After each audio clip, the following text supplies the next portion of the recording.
अब हम आपको ये बताना चाहते हैं कि अगले 25 साल यानी 2026 से 2050 तक भारत में क्या क्या बदल सकता है। जैसे 2050 तक पूरी दुनिया में सबसे ज्यादा मुस्लिम आबादी भारत में होगी, जो 31 करोड़ से ज्यादा हो सकती है, और यह अनुमान प्यू रिसर्च का है। भारत में मुसलमानों की आबादी सबसे ज्यादा होने से इसे एक बड़ा मुद्दा भी बनाया जाएगा और इससे भारत में नए नए सांप्रदायिक विवाद भी देखने को मिल सकते हैं।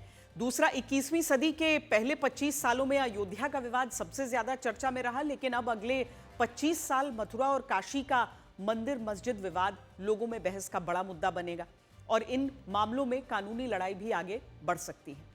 तीसरा, अगले 25 सालों में भारत की अर्थव्यवस्था आकार के मामले में तीसरे नंबर पर आ सकती है और मैन्युफैक्चरिंग सेक्टर, सर्विस सेक्टर और डिजिटल इकोनॉमी भारत की जीडीपी की रीढ़ बन सकते हैं।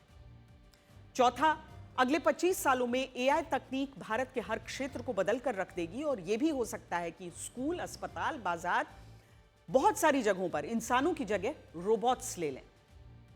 पांचवां, साल 2026 से 2050 के बीच भारत इलेक्ट्रॉनिक्स, सेमीकंडक्टर्स, डिफेंस और ग्रीन टेक में बड़ा प्रोड्यूसर बन सकता है और भारत में सेमीकंडक्टर चिप्स की ऐसी सप्लाई चेन बन सकती है जो हमें इस इंडस्ट्री का बॉस बना देगी। छठा, यह भी हो सकता है कि साल 2050 तक भारत के पास फेसबुक, इंस्टाग्राम, एक्स और व्हाट्सएप जैसे अपने खुद के मेक इन इंडिया प्लेटफॉर्म्स हो और हम इन सोशल मीडिया प्लेटफॉर्म्स के लिए पश्चिमी देशों की कंपनियों पर निर्भर न रहें।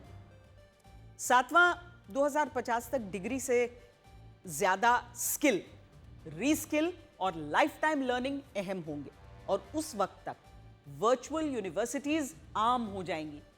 सरल शब्दों में कहें तो पढ़ाई आज के स्कूलों और कॉलेजों से निकलकर काफी हाईटेक हो जाएगी और इसमें एआई तकनीक की भूमिका ज्यादा होगी।